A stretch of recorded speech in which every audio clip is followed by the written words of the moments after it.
आज हम बात करेंगे प्रेस की स्वतंत्रता के संदर्भ में और वाक और अभिव्यक्ति की स्वतंत्रता के बारे में।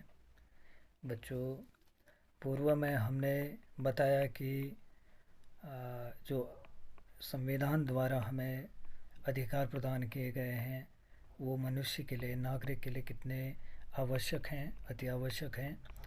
व्यक्ति के मानसिक विकास के लिए और व्यक्ति के विकास के लिए, सर्वांगीण विकास के लिए वो आवश्यक ही नहीं, अपरिहार्य भी हैं। जहाँ तक अभिव्यक्ति की स्वतंत्रता की बात आती है कि हर किसी अ, व्यक्ति को बोलने की आज़ादी है, वो उसको अभिव्यक्त करने की आज़ादी है। वाक और अभिव्यक्ति की स्वतंत्रता इस लोकतांत्रिक समाज में या लोकतांत्रिक देश की आधारशिला है। प्रत्येक लोकतांत्रिक सरकार का यह दायित्व है कि वो अपने प्रजा का और उस प्रजा में या उस राज्य में निवास करने वाले या उस राज्य के प्रेस को स्वायत्तता प्रदान करे, अभिव्यक्त करने की स्वायत्तता को प्रदान करे। जनता की तार्किक और आलोचनात्मक शक्ति को जो प्रजातांत्रिक सरकार के समुचित संचालन के लिए आवश्यक है, इसको विकसित करना संभव नहीं है।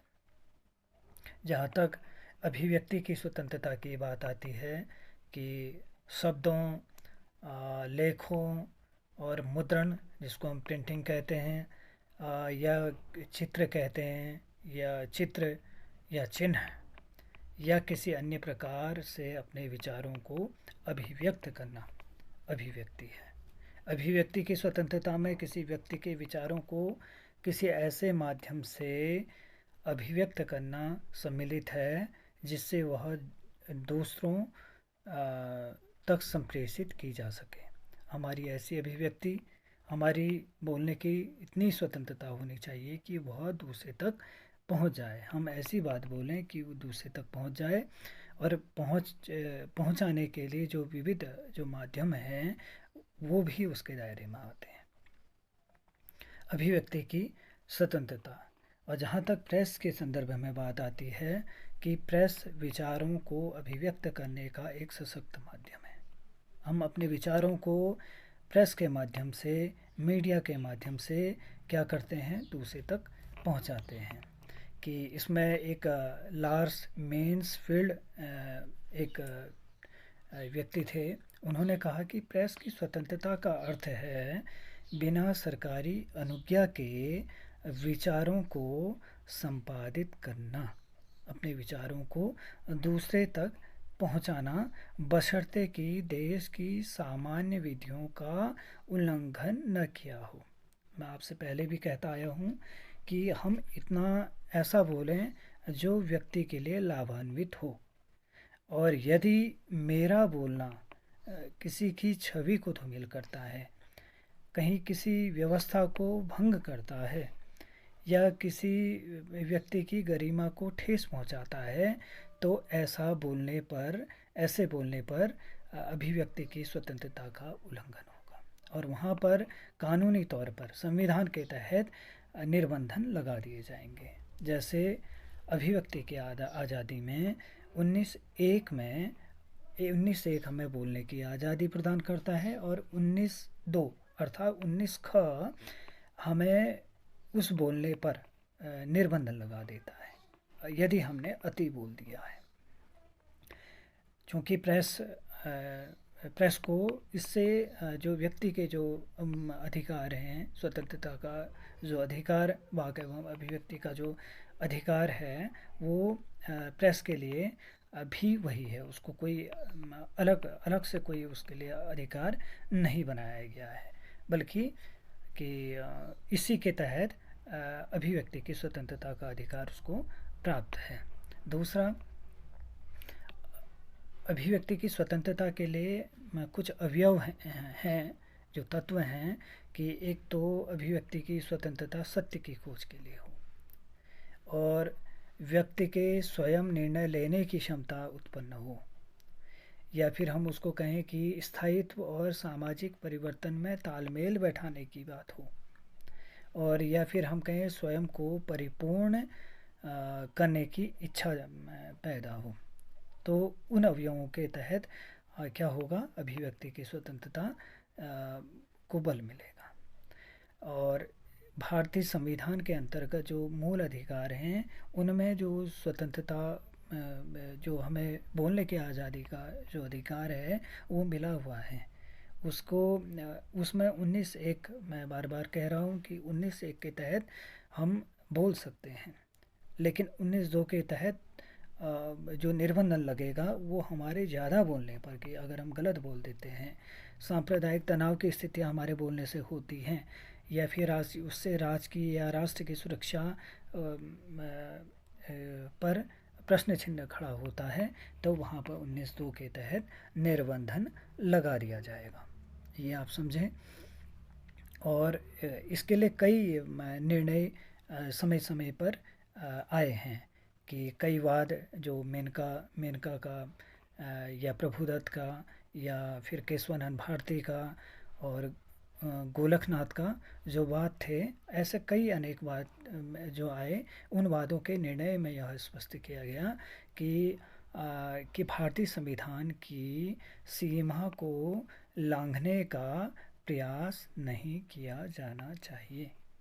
संविधान के तहत है कि बोलने कि भारतीय संविधान के नियम का अगर कोई उल्लंघन करता है, उल्लंघन करना ठीक नहीं है।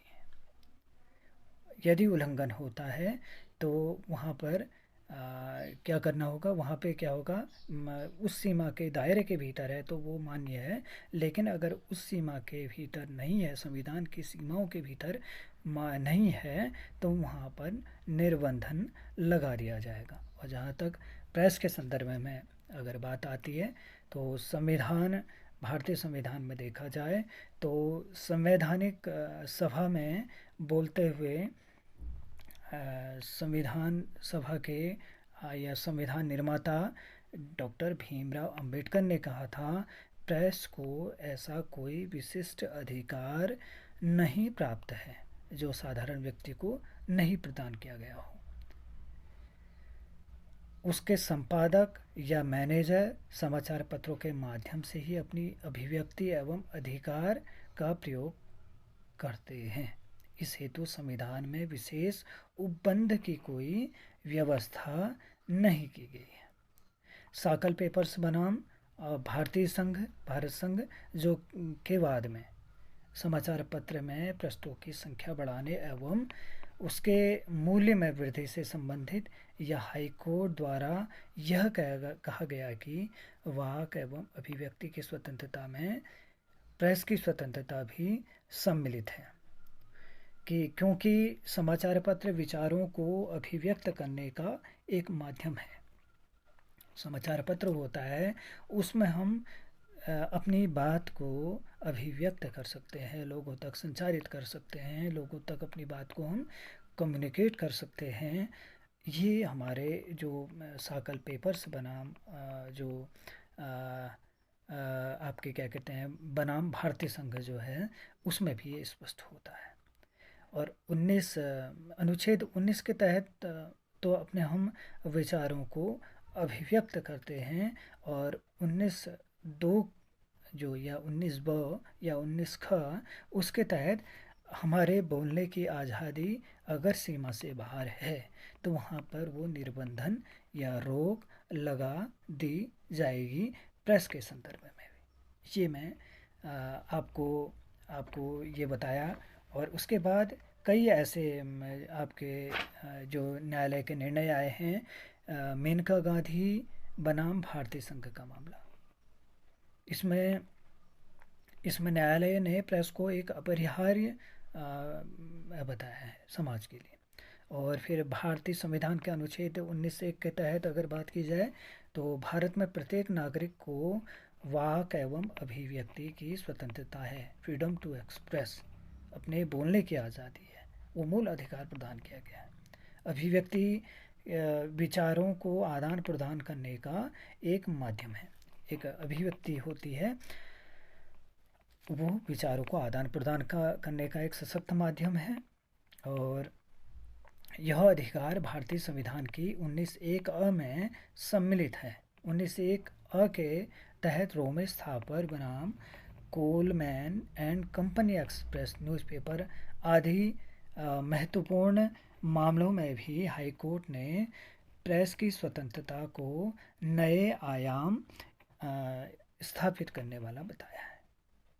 और न्यायालय ने चाहे रोमेश थापर बनाम हो या फिर साकल पेपर्स बनाम हो या फिर भारतीय संघ और आपके जो अभी पहले बताया था कि हाँ, या फिर हाँ, भारतीय संघ और मेनका गांधी बनाम भारतीय संघ हो, इनके तहत जो फ्रीडम टू एक्सप्रेस है, चाहे वो प्रेस की स्वतंत्रता की बात हो या फिर स्वतंत्रता की बात हो, वो एक अपरिहार्य उसको माना प्रेस के संदर्भ में कहा गया। बच्चों कि हम या फिर एक आता है प्रभुदत्त